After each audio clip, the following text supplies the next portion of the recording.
So real quick here, before we get into the kind of the meat of what we're going to talk about today, I want to begin this morning by showing you a quick verse that frankly pastors don't like to talk about. Like pastors hate to talk about this verse, I'll just be honest. Like how many times have I personally preached on this verse in my 30 plus years of ministry? 0. Never gone there. Never gone there. I just don't do it. Why? Well, because honestly, there's only 2 types of pastors that generally preach on this verse. First of all, there's the control freak. There's the power kind of pastor guy that likes those power moves and stuff, and obviously no one wants to associate with that guy, so we don't, most of us pastors don't touch this verse. The second pastor that preaches on this is that pastor who's burnt out and he's about to leave his church. so the last Sunday before he leaves, he preaches on this passage because, it's too late for him, but maybe if he can get it in the water for the church, then maybe it'll be of help to the next guy. So 2 real far extremes as to when this actually gets talked about. And no, I'm not in either one of those camps, and I'm definitely not leaving, which is maybe an encouragement to some and disappointment to others. But I'm bringing this passage today for a different reason that hopefully will be very, very clear by the time we're done today. So let me introduce it to you real quick, and then we'll come back to it at the end of what we're looking at today as well. It's in Hebrews chapter 13, verse 17. It says this: "Have confidence in your leaders."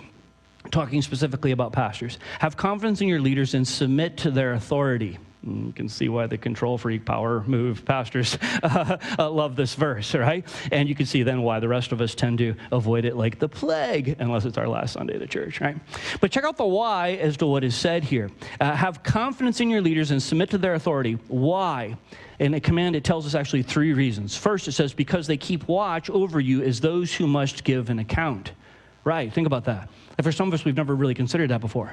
Like the pastor uniquely, above other folks, the pastor uniquely has a responsibility before God in some things for the church. That the pastor is going to stand before God and give an account for a whole bunch of different things related to the church. The deacons don't do that. Sunday school teachers, small group leaders, so forth don't do that. There's a unique pressure on the pastor with that. So it gives that statement. So have confidence in your leaders, submit to the authority, because they're having to do some things that the rest of you aren't having to do. And then it goes on, do this so that their work will be a joy and not a burden. For some of us, we never even thought about that. Wait a minute. Be a joy to our pastors, or the way that I am interacting and so forth with the pastor and ministries and conducting myself in the church can actually be a burden and drag down the pastor? I never even really thought about that. Right. Joy, not a burden. And then it goes on and gives another reason. You could call it a selfish reason. It says, for that would be of no benefit to you. Right. If you're just burdening down the pastor, then he can't be who he's supposed to be for you, really, right? So there's even a selfish motivation given inside of this. And so we're going to come back to all this at the very end. But for now, I just kind of want to give it to you up front, let it kind of sink in your mind a little bit. This question of, what can I do personally to be a joy to my pastor and not a burden? And this is something for all of us to think of. And I know I'm talking to individuals here that are part of our church, but maybe you're visiting with us today and you're actually a part of another church. So think about that. How can you be a joy, not a burden to your pastor? Maybe there's some folks watching with us online. You clicked on the video today or in the future at some point, and you're going, yeah, how can I be of encouragement, a joy to my pastor and not a burden? That's the question I want in the back of our minds. 2 ways are listed out, of course, in the verse, but are there other ways? Absolutely, absolutely. So let's move on from this verse, and we're going to come back to it at the very end, but let's jump big picture to what we're looking at here in April and beyond. What we're looking at today really is a 100-year perspective. I'm asking all of us to think beyond ourselves. I'm asking all of us to think beyond our own time period, long after we're all dead. We're talking about some things now that are going to impact some of that. How can we as a church impact the future church 100 years from now? And again, if you're new with us this morning, or perhaps never been to church and you're just clicking on this video online or something like that, what we're talking about is way outside of any experience that you've had. I'm sure you've never even thought about any of these things. But I think you'll find what we're talking about interesting and insight into some things you've maybe never looked at. So let's dive into it. There's a series of problems that appear to be getting worse, and I want to introduce you to some of them. A series of problems that appear to only be getting worse. The first I put here, and I'm used to having my TV thing next to me. So if I start pointing like this, it's because I'm used to the TV. Back there, right? Number one, not in like number one in importance, but just the first in the list here that I'm going to give. It's kind of going to give context then to some things we're going to talk about in a few minutes. So the first one to be able to address is this: a current pastor shortage. There is a shortage of pastors, like not by a little, but by a lot. In other words, there's a whole bunch of churches looking for pastors and only a few pastors to be able to fill those slots. Like it's not even close. Like there's a huge need for pastors. And I put there on the screen, currently when a church loses a pastor, he dies, retires, leaves, goes to another church, whatever, on average it's taking 3 years for a church to be able to find a new pastor because of this shortage and so forth. And if you think through some of that a little bit, part of that is the farm team, if you will. Like, where did churches find pastors? The farm team used to be youth pastors, assistant pastors, worship pastors, that kind of thing. They'd start out in ministry, kind of young and get a little experience, and then they'd move on to become a senior pastor or something like that. So that was kind of the farm team as to how you replaced pastors. You'd steal a youth pastor or assistant pastor from another church, and you'd hire them. But that model, while it's still in place in a way, is very broken because there's not more people coming into ministry. There's not as many youth pastors and assistant pastors and so forth. So the farm team now is moved really to bigger churches, poaching smaller church pastors, right? So a big church, bigger budget and so forth. They'll come into a church like ours. We're not a huge church, and they'll come in and go, I'm going to go after that guy. We're going to call Pastor Mark. He's been there for a while, whatever. He's got some experience. We'll poach him. We'll pull him out, and they got the money and the resource, whatever, to make that attractive, and they'll poach other guys. Do I get calls like that? Yes. Yeah, any pastor that's been around for more than a couple of years gets those calls. It's the model because there's such a shortage of pastors. So these big churches, they need to add another pastor of this and a pastor of that. What do? They poach from smaller churches. That's generally the way a lot of that works. As we were doing some things related to this, going into the annual meeting that we had last year, during that time period, we were also upgrading ProPresenter, the PowerPoint type program that we use here at the church. And so I'm talking to the ProPresenter guy, and they deal with thousands of churches all across the United States and around the world in some instances. And we got talking about this pastor shortage and some things. And one of the things he told me is that he personally, over the last 2 years, has worked with 30 church mergers. 30 church mergers. What that means is, so 60 churches in total, right? Because a merger is 2 churches that decide to merge together. So 60 churches, that's just one guy personally interacting with 60 churches that ended up merging. And the reason he brought it up is because the reason in all 30 of them was pastor shortage. They couldn't find a pastor. So they joined churches with another church that already had a pastor. Like, this is real. This is happening right now. So the point is this, right? Like, when Pastor Nelson and I retire or die, right? Where are you going to find your next pastor? Where is he coming from? And what about the pastor after that? There's a pastor shortage currently, and there's a pastor shortage in the future as well. In other words, we're not looking at the horizon and seeing some things change. So, we've got hope in the next 15, 20 years that this will reverse. Actually, just the opposite of that. It's just the opposite of that. Things appear to be getting worse. At the Bible college that I went to, in the early 90s, they were graduating 100+ students per year in pastoral type programs. So pastor, youth pastor, worship pastor, missionary, like pastors, right? 100+ per year. I contacted them here this last year as we were working through some of this process, contacted a friend of mine down there. They now have on the total campus 12. 12. That's all the different grades, not just graduating that year. We had 100+ per year. Now it's under 12. And then the person I was talking to, without me asking, they just immediately volunteered it. We have 12, and I might be able to recommend one. We'll see how they turn out.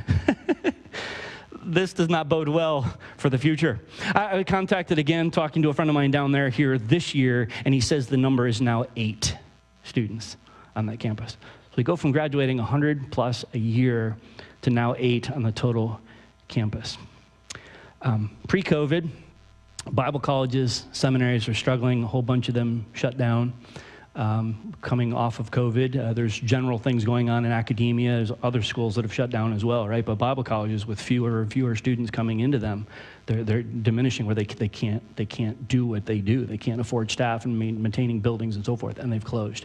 So we saw this trend happening pre-COVID. COVID was like the nail in the coffin. A whole bunch of schools shut down. Here's the point.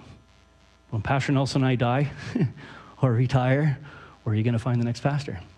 Where are you going to find the next pastor after that? And then there's this multi-generational reality that is another factor in all this. Multi-generationally, in other words, for many, many years now, here's the way the statistic has worked. The average stay for a pastor in a church, the average amount of time that they stay before they move on to another church, is 5 to 7 years. That's the average stay.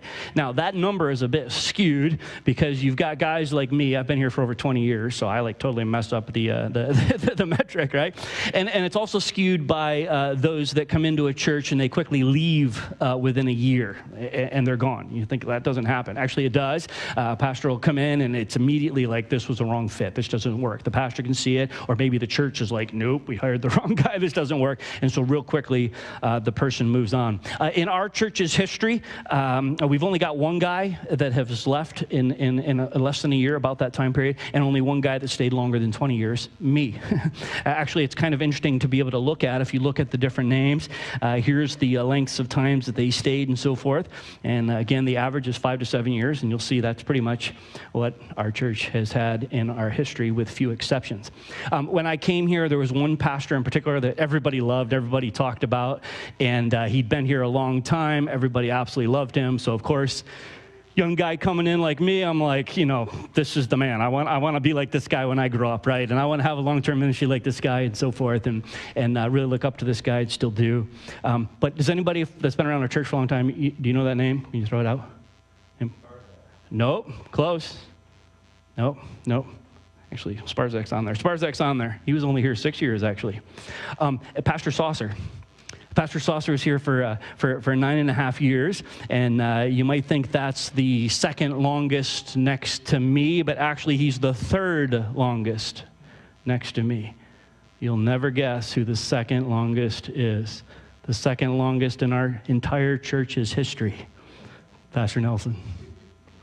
Isn't that wild? Yeah, right? That is awesome. And Pastor Nelson's not here today. So clap again next week when we do this and he's here, right? We'll do that, right?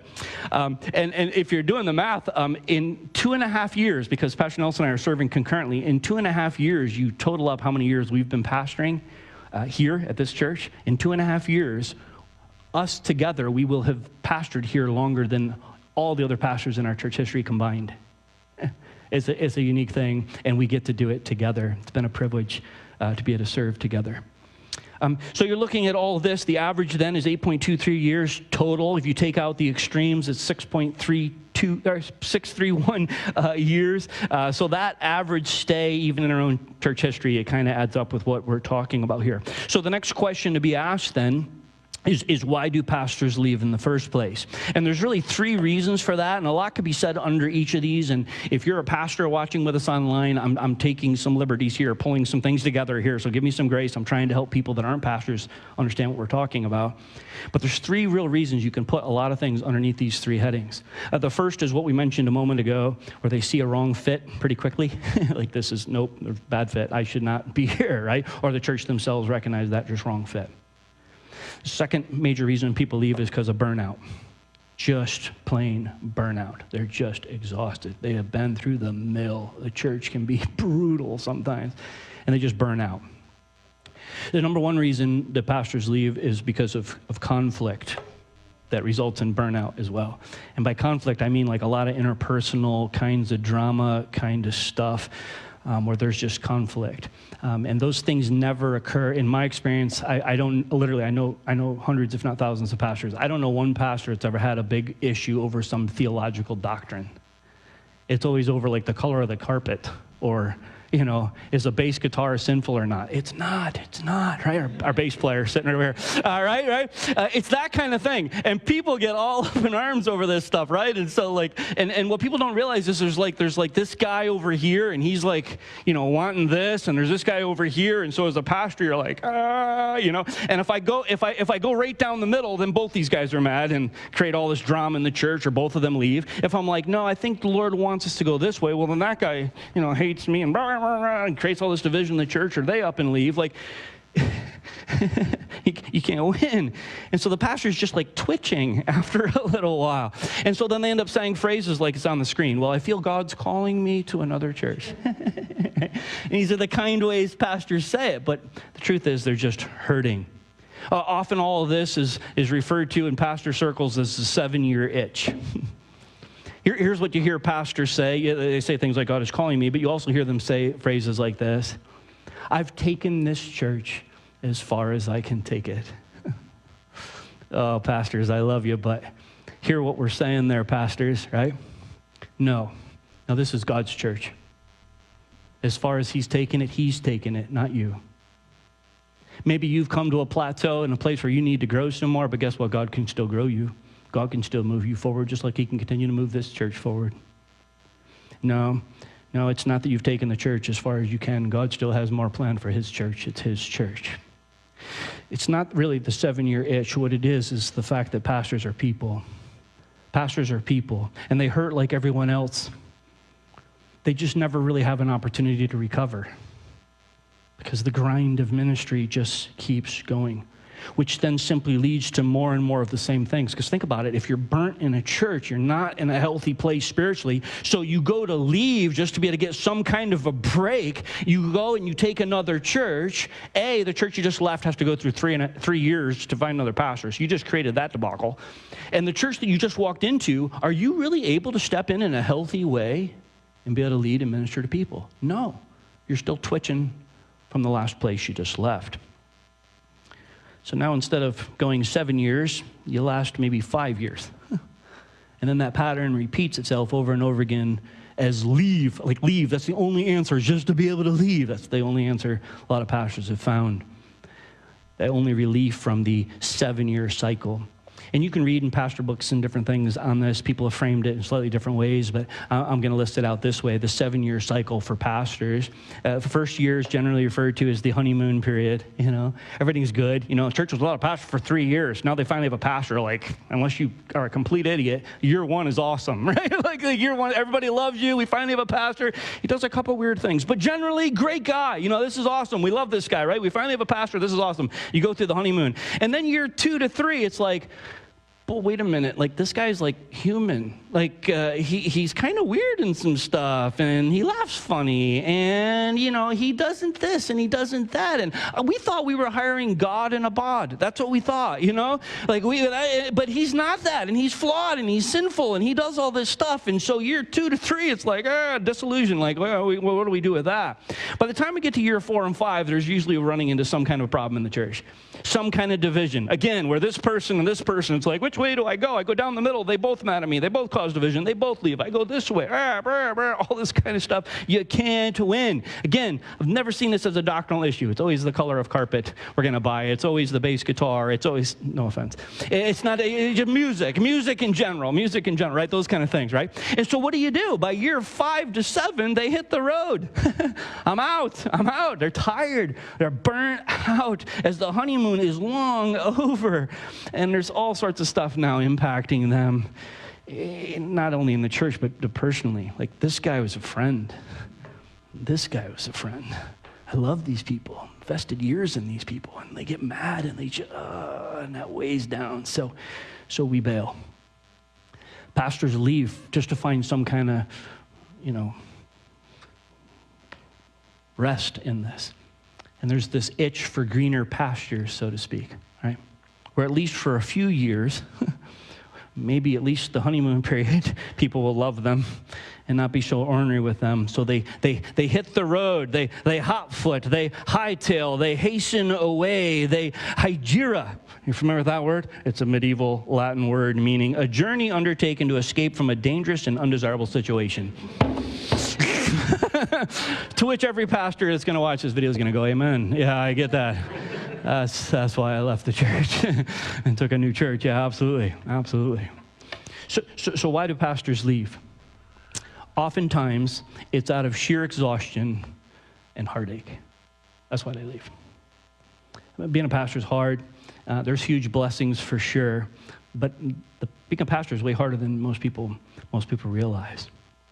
So here's the context for what we're talking about here today. There's a huge crisis facing the church, and many within the church are completely unaware of it. So the bottom line here is two things. One, we need more pastors. We need pastors going into the ministry. Like, be praying with us on that. Maybe the Lord would raise up some men from our own church along those lines. It's something to be able to pray about. We need more pastors. But secondly, the pastors that we do have, we need to keep them. We need to retain them. We need to keep them healthy, spiritually healthy, refreshed, and renewed. We need to give them that. And I know that's a new thing for many of us to be able to consider. Like, for many of us, we've never considered that the pastor is human, first of all. We've never considered, wait a minute, me bring the pastor joy? Wait, me minister and encourage the pastor? Like, he's always the one ministering to us, right? And that's part of what makes things difficult, because people don't think to be able to minister back into the pastor. They're used to him taking care of them, not the other way around. So thinking of all this, what's the answer inside of all this? Well, we don't believe there's a magic silver bullet, that's going to solve all of this. But we do believe there's something that we can do to help.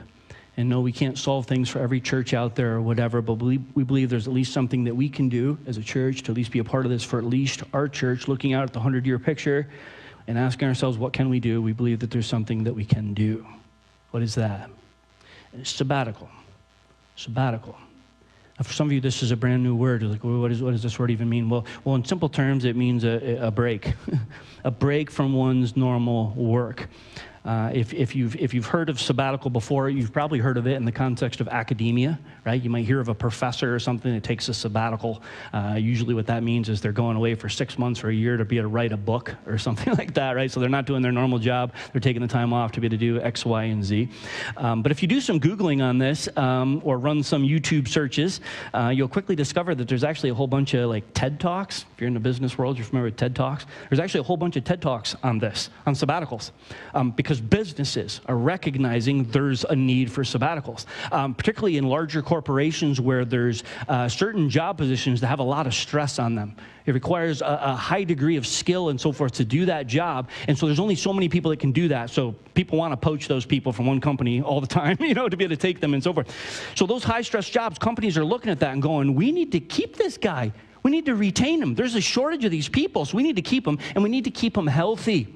We need to keep them healthy. So they're offering sabbaticals so a person can get away, get a break, and then come back renewed and refreshed to the same company they were in to be able to take things then to the next level now that they're renewed and refreshed and so forth. It's interesting watching some of these TED Talks. They kept, and I can't verify this number, but in these TED Talks, they were using this number of 18%, that 18% of the large corporations are either looking at this intently or they already have a policy in place to be able to do sabbaticals. I thought that was interesting, 18%. This is a business thing. So it's interesting in academia, it's interesting in the TED Talks, but the idea of sabbaticals actually didn't come from those worlds. It actually, if you're not familiar with this, it actually came from the Bible. It actually came from the Bible. As you're probably aware, the Bible speaks of taking a Sabbath day. A Sabbath day, the Bible talks about working for 6 days and then resting on the seventh day. So just to point that out blatantly, right? It's 6 full days of work followed by 1 full day of rest. So if you're familiar at all with the Bible, you've probably heard this before. But a bit further on in the Bible, God also gives a command to the nation of Israel that they're to not only keep the Sabbath, but they're also to do sabbaticals. Sabbaticals for the land, where they would work the ground. They would farm, in other words, planting and tilling and harvesting crops and all that, and that they would do that for 6 years, and then they'd let the land rest for the 7th year.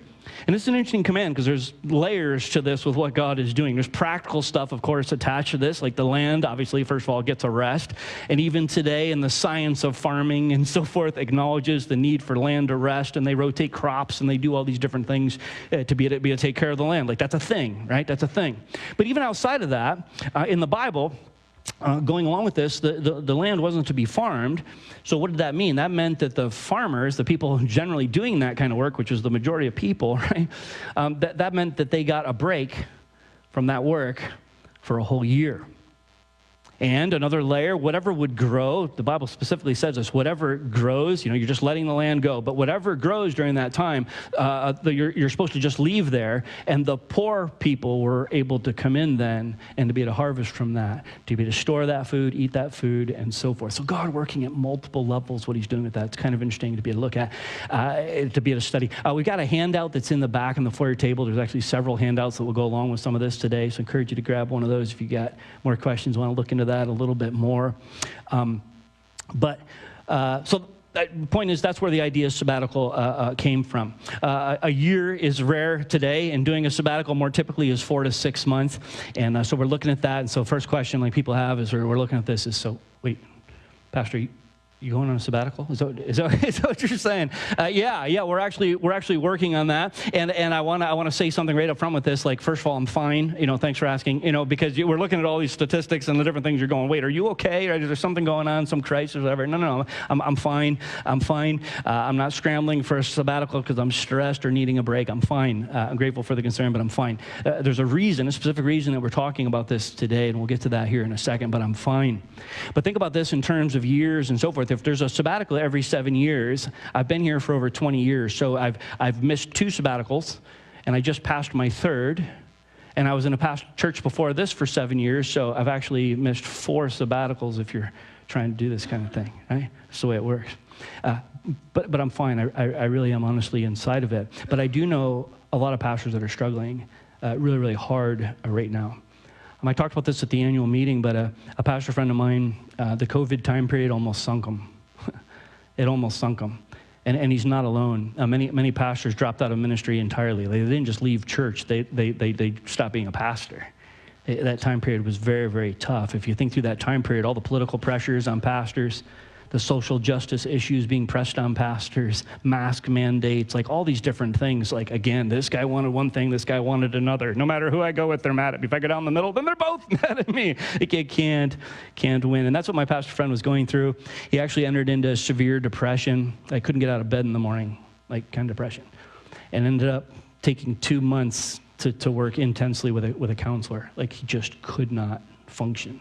Kind of deal. 2 months he was out. He came back. He was back for about 6 months, and went to church leadership. And I can't do this. I need more time. And they gave him a 4-month sabbatical. And I was struck as I was talking with him. I started taking notes on some of the things that he was saying. And one of the things he said was, they had about 350 people in average attendance pre-COVID. Their first Sunday back, they had 42.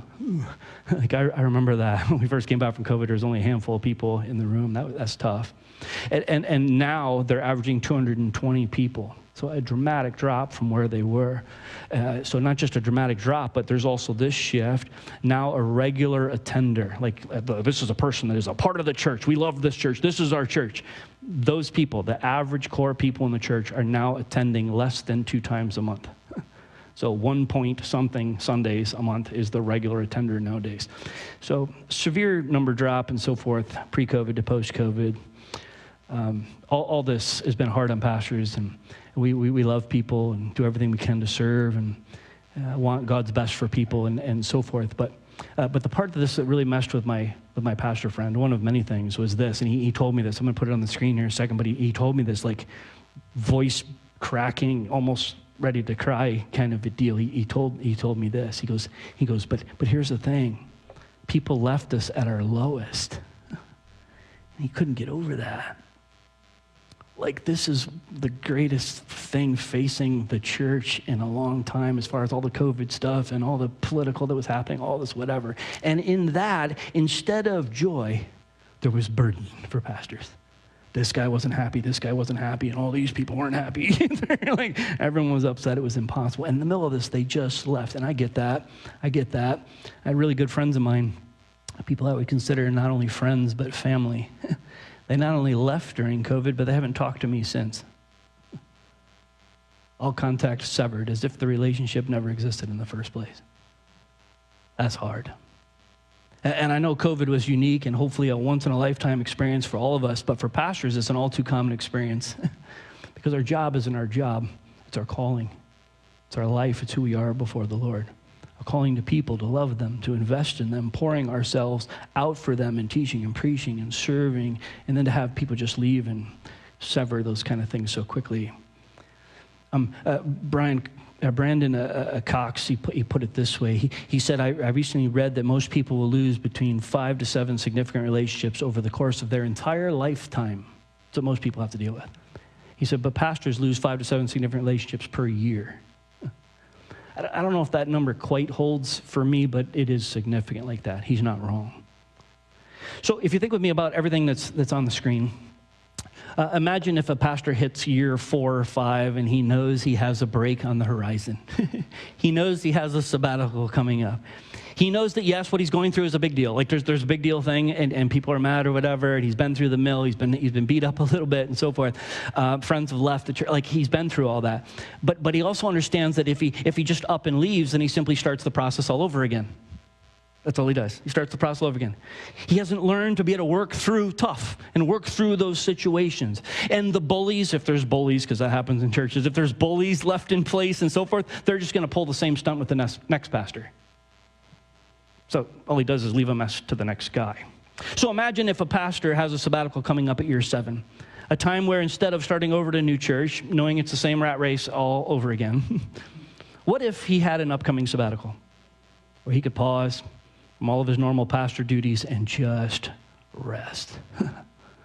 Get his mind completely outside of his normal routine and just spend time with the Lord, gaining renewal and gaining refreshment, such that he can then come back to the same church that he's already been through the hard work at. He's already been through some things. He's got history there, knows people. He starts in at a different place than a new guy coming in does. And he can now carry on the hard work of that next phase of ministry, apart from burnout, but now from a place of renewal and refreshment with the Lord. What a blessing that could be, right? Not only for the pastor, but for his whole family. You don't think these burns don't impact family, do you? There's a ministry to the pastor's family. There's a ministry to then the church family as well. Because for the church to be what it's called to be, you need a pastor who's spiritually healthy. And one way to help him stay healthy is to give him sabbaticals before it's too late. Now, there's a lot more that I could say on this and pastor burnout and so forth and the need for sabbaticals, but I think I need to pause at this point and let someone else speak on this. So I'm going to show a video of a pastor, and this is pre-COVID. Like, if you get on YouTube and start doing some searches on pastor sabbaticals, you're going to run into a whole bunch of pastors talking about sabbaticals or churches talking about sabbaticals. And if you look at the date on the video, they all happened within a year or two after COVID because of all the stuff I'm talking about. It was a hard time period. But I'm going to show you a video of a guy before COVID, because obviously COVID is just one of many things that pastors had to run through. So I'm just going to show you this video of this guy pre-COVID, and I want you to be able to just listen to what he has to say. There's not been a day in these past 11 years that I have not woken up and knew that there's something I had to do for the church, that I have to be available for call, that I journey with people through the highs and the lows of life, through the great moments of celebration and in the valley of death. To have to bear the weight of eulogizing members who I love, of wrestling every week to make certain that I hear from God and bring a word to you. I don't stand here and just preach for you what I preached last year. I wrestle with God and it leaves me tired. Now, I want you to hear me clearly. I'm not exhausted. I'm tired. There's a difference. Exhausted is right before burnout, and burnout is when you don't want to do what you got to do anymore. Hear me. I am not burned out. I'm still excited about this job. I love this calling. Other than being a father, nothing brings me more joy than being the pastor of Alfred Street Baptist Church. I love wrestling with God and standing before you to share with you what thus says the Lord. I enjoy going to council meetings. I love sitting with my deacons and praying about what God has called us to do. I get excited about staff meetings on Thursday. I love going to ministry meetings. I love pastoring this church, and I am excited about these next years, about what God has called us to do and to build. But in order to lead it, I need to be refilled. I'm not leaving you. This ain't nothing but intermission, baby. I'm tired, And I need you to know, secondly, I feel very distant from God.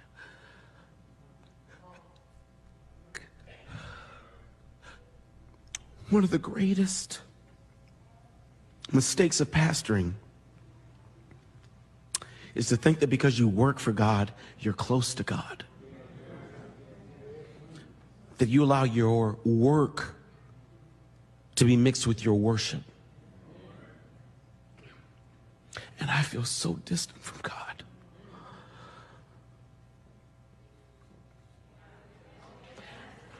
The Lord is pulling me away because I'm in this struggle and I'm not surrendered. And the Lord's trying to change me. Y'all, 50 is coming. And I got to leave some stuff in 40 that I ain't carrying in the 50. I just have to walk differently. And in order to do it, I've got to step away. I hear the Lord saying, be still. So I'm going on sabbatical. It's good, right? And he's not alone. There are many today, many pastors today, and many in our church's future who will need a sabbatical as well. So we've been looking at this, and Pastor Nelson and I, we've been talking on this, as we talked about earlier. We've been partnering together for a long time, and we have talked about this issue of sabbatical over and over and over again over the years, because we recognize it could be of so much help to so many pastors. But how do you get such a thing started? And so we talk together, we'd read different things, we talk to different pastors at conferences and church leaders on this and that, and just came up dry with answers like, how do we get this kind of thing started? And I talked to my dad on this a little bit as well. Some of you know my dad was a pastor his entire adult life, his adult career, if you will. He was a pastor. He was also a chaplain. Later in life, he was a chaplain in both the prison and in the military. He was actually the state chaplain for New York State when 9/11 happened. So he was the chaplain at Ground Zero, in charge of all the chaplains over there. So I just say that to say my dad knows a few people. He's widely connected, both in the pastor world, but also with chaplains and other pastors and other denominations and so forth. And so I asked him in my conversation with him, Dad, how many pastors, like I know a lot of pastors, you know even more people than I do. How many pastors do you know that have taken a sabbatical? My dad says 0. 0. I said, man, that's kind of crazy. And then he replied something effective, no, it's not really crazy, Mark. He says most pastors actually do a 7th-year sabbatical. Most pastors do a 7th-year sabbatical. They leave. Ouch, right? But he's right. That's kind of what we saw earlier, right? I spoke with the state representative for the churches, the group of churches that we fellowship with here in the Northeast, and I asked him what he sees, looking across the state in the Northeast. What does he see churches in our circles doing? Is it like anyone taking sabbaticals? And his response was the same as my dad's. Nope, nobody's doing sabbaticals. So here's pastors going through this normal 7-year cycle, and they and the churches then have to start all over again. They got to go through that 3 years without a pastor deal, and all that brings is not health to a church, generally speaking. And there's no help in all of it. So I can't describe to you how frustrating all that is for me, and I felt frustrated by that. Pastor Nelson and I kept talking on it, and just there's no clear path forward. No way for pastors to get the help that they need and that the churches need in a sabbatical. But what could I do, right? I'm just one guy, and we couldn't really think of a path on this. And then a thought kind of struck me here this last year that kind of put me over the edge on some things. And those of you that know me well know I kind of have a dark, sarcastic sense of humor and so forth. So this is a little bit of sarcasm, so you just have to bear with me on that. But here's the thought. Think with me on this. Like, think forward a little bit with me on this, right? Like, if God gives me health, all right? If God gives me health, and if God doesn't throw some wrench in things for me, like, I value long-term ministry. I have every intention of staying here till I die or till I retire. Like, that's my plan. But listen, I don't want to worship long-term ministry either. I worship God. So if God decides he wants to do something unexpected, I have to obey God because he's God and I'm not. But in the big picture, thinking ahead, thinking the 100-year picture, if God gives me health and so forth, by the time I retire, I will have been here for 35 plus years. So think with me on that. Imagine with me the next guy coming in. That poor guy, right? He comes in, he's year 3, year 4, he's hitting some stuff. He's maybe hitting year 5. He's going, I need a sabbatical, right? And so he goes to the deacons and he's like, guys, I need a break. I need a sabbatical. What's the response going to be?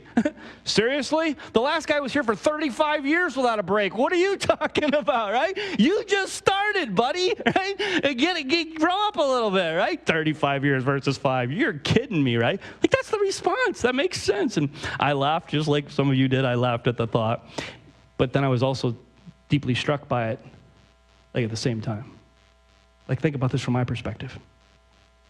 If the 35-year guy doesn't get this started, who does? Can the 5-year guy get this started?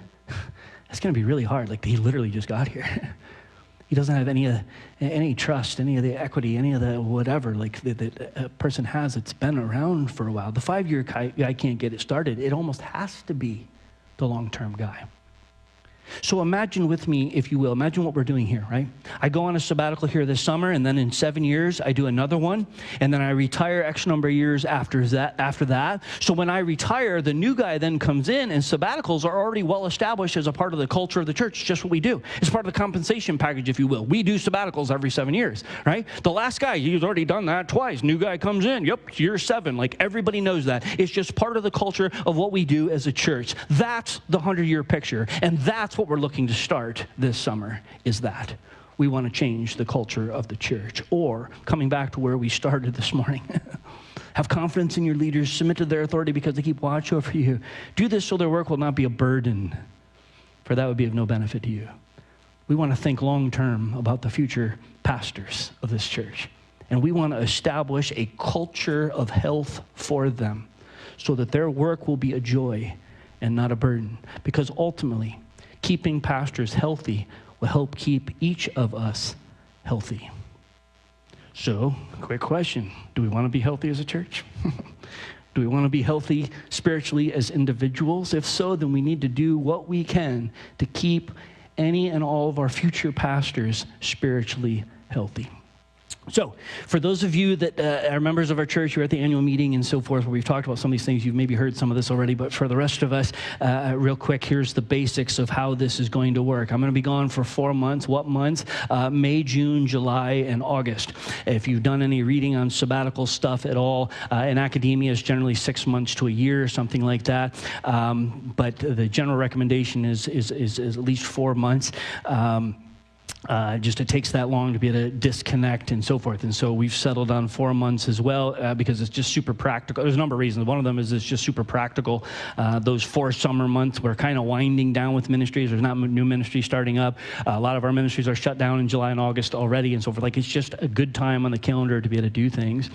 And thinking overall, the overall welfare of the church and so forth. In a church, especially a church our size, pastor's gone 4, 5, 6 months. Like, the longer that goes, there starts to be some things that can start to happen in a church where you really need your lead pastor there. And so 4 months is, it cuts that off. It's before some of that stuff starts to come in. So we're doing 4 months. And if you think about it, those of you that are familiar with our church and how we're structured, the church gives me 4 weeks vacation as a normal thing.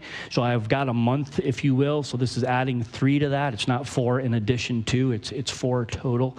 So that's kind of the way that will work. There's a number of questions you might ask. Who's going to be doing the preaching? Actually, we've got a number of people that are speaking, including a couple of outside speakers.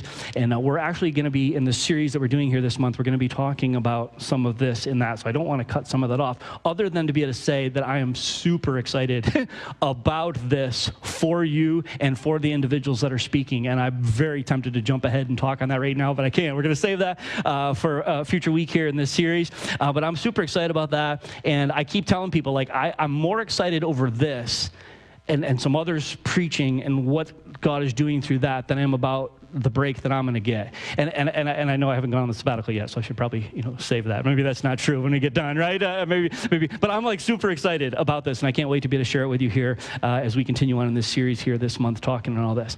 But you might be asking this question, okay, so what can I do as part of this church family? What can I do? Well, first of all, I want to encourage you to be able to pray. Satan is known for a couple things. He's known to be the author of all kinds of lies. Usually the point of those lies is to create division. So with Satan getting a bunch of pastors on this 7-year spin cycle, 3 years without pastors, I mean, I can't help but think Satan's loving all of that. And we're directly taking a course to try to help solve some of that. So I think Satan's probably paying attention, and I'm not a big, throw Satan's name around loosely. I'm just saying, Satan's real, and I think he's probably going to pay attention to this. So we need to pray blatantly that he'll be defeated in all this, that there would not be division. That's his goal. Our goal is for growth. For my growth and so forth during this process, but also for us as a church family, for those that are doing preaching and being involved in different things in my absence, like we're praying for God's growth for us as an entire church. So I'd encourage you to begin praying along those lines. Number 2, I'd encourage you not to attend, but to attempt. Not to attend, but attempt. What I mean by that is, I want to encourage you not just to attend, like just show up during this time period, but to attempt some things that maybe you haven't done before. To step into some things where you're ministering in some different ways, being of encouragement to different people in the church in some different ways. I want to encourage you to attempt some things that you maybe haven't done before. Because if this is your church, hear me, if this is your church, like I need you to step up. Hear this, I need to see this church do well without me here. I need that. This is God's church. You are his people, not mine. So turn to him. Rely on him, not me. And then turn around and pour yourself out on this local church family. Serve, smile, be the church for the church during this time period and maybe beyond. What an idea. Number 3, I'd encourage you to ask some questions. We talked about the QR code at the beginning. We're going to put that back up here as we close. I'd encourage you to scan that and write down whatever questions that you might have. We're probably invoking all kinds of questions. I'd encourage you to be able to ask them. One of the questions that came up early in this for me, one of my, we started talking about this with different pastors and stuff, trying to understand what was happening. Nothing. But as we started talking, a lot of pastors are interested in this. I've actually started getting phone calls as word has got out on what we're doing. I've gotten calls from retired pastors. Did their whole 35, 40 plus years of ministry and they couldn't figure out how to do this. So they're calling us going, what are you doing? How are you pulling this off? Right? It's created some stir. But one of my pastor friends, we're talking about this early on, and this is a fella, he's a little bit older fella. He'd done his whole career and so forth and became a pastor later in life. And so he was used to being a church member, not a pastor, and he was used to being on deacon boards and all that kind of stuff. So I started talking about this, and he's got like this scowl on his face, and I'm like, what's your question? I can read that there's a question. And he goes, Mark, what do you do about this? What do you do about the pastor that goes away for 4 months and uses that 4 months to go look for another church?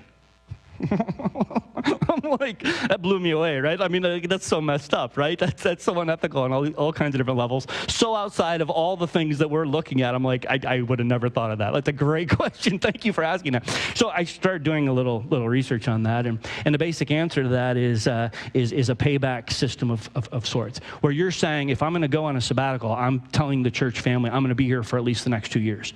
I can't guarantee what the Lord might do beyond that, but I'm saying if I take this sabbatical, I'm going to be here for 2 years. And if at the year mark, halfway into that, if at the year mark you're like, no, I feel God is calling me on, then you pay back half the sabbatical. You just reimburse the church for that. So that's the basic idea there. My point for bringing all that up is there's great questions like that, and I encourage you to ask them. Again, we might be addressing some of them later on in the series, but ask them anyways. You don't know what I'm going to be doing left in the series, so please ask those things. That is helpful to me and hopefully be helpful to all of us as we work our way through that. I'd encourage you as you ask those things, to remember the burden, joy part. Like, don't be too snarky if with your questions, right? Be kind. Ask what you need to ask, but don't be snarky. Help me out in that. I want to show you one last video here from another pastor with a little bit another perspective, and then I will close this in a word of prayer. So let's watch this video, and then we'll close in prayer. I'm thankful that I live in a time when more churches are giving pastors sabbaticals. I think that's a relatively new thing. I think it's also something that is part and parcel of the breakneck speed and the constant unrelief that pastors experience in this particular culture. I can't say for sure how often that ought to happen, but it ought to happen. And let me just give this testimony. I served 13 years in my congregation before I had a sabbatical, and my first sabbatical, it was a life-changing experience for me. I had all these designs of books that I was going to write and things that I was going to do, and really what the Lord did is he dealt with my sin on that sabbatical. He put sin before my eyes that I was working on denying really hard and justifying really hard, and he made me deal with it, confess it, repent of it, and it had a profound effect on my life and ministry. My congregation said to me when I came back from that sabbatical, "You're different." And I said, yes, I am, because the Lord has been dealing with my heart on that sabbatical. I spent time with my family. I had plans for all sorts of things that I was going to read and do. I did a lot of reading, but the most important thing that happened on that sabbatical is God just dealing with me. And sometimes the pace of pastoral life keeps pastors from appropriately focusing on our own hearts, because we're focused on so many other things. We're thinking about other people. We're invested in the structures and the ministries of the church, and we're not realizing how long we've gone without really fellowshipping with God, how dry we have become. The pastoral ministry is a hard thing. You get your heart broken over and over in the pastoral ministry. And if there aren't seasons of time where we come aside as pastors and God deals with our own hearts, we're on the road to self-destruction. And so I do think sabbaticals in our own times are one of the ways that the church can help pastors stay fresh, stay in a healthy relationship with God as they continue in a healthy relationship with the leadership of the church, the membership of the church, and the mission of the church. Stand with me if you would. Let me close this in a word of prayer. God, we do thank you today for pastors. God, all around the world here this morning are pastors that are serving in all sorts of different churches that have real live hurting people in them. And God, we know hurting people, bleeding sheep, God, bleeding sheep tend to bleed all over their pastors, and in their bleeding, in their pain, they tend to lash out and kick and bite, and pastors get hurt over and over again. And so, God, this morning we just pray for pastors. We ask that you'd give them a special measure of your grace and your endurance, your stick-to-itiveness, your grit, God, that they might persist in the midst of all that they are in this morning. At the same time, Father, we pray that you would provide their churches with the forethought of caring for them, of providing for them something that he would never ask for himself, a sabbatical, a protracted time away from all the pressures of being a pastor, time to just spend with you, to renew, to regain health and renewed spirit and communion with you. And Father, we thank you for this church. We thank you for our church, and we thank you for the great leadership that you've given us. We thank you for our deacons who have taken up this challenge, and instead of throwing up their hands with what can we do, instead they've taken this 100-year perspective. They're looking out way beyond their own lifetimes, wanting to make a difference, wanting to change the culture of the church, wanting to be able to take care of future pastors. And God, we thank you for this church family who've taken up this very plan. God, we pray that you would use it not only to be an immediate blessing here for me, but also to all of us as a church family, as we get to experience something completely new here for April, as we talk more on all of this here throughout this month, and certainly as we get to experience a completely different summer here at church than we've ever experienced before. God, we look forward to seeing what you're going to do in each of us through all of this. And God, we recognize that change is hard, and for some it causes great stress. But God, we also know that you use unique times of stress or unique times of different to be able to help us learn and grow, and you stretch us to help us see and learn some new things. And so, God, we look forward to seeing what you're going to do in and through all of us as we pursue these next few months together. In Jesus' name, for Jesus' glory in these days, I pray these things. Amen.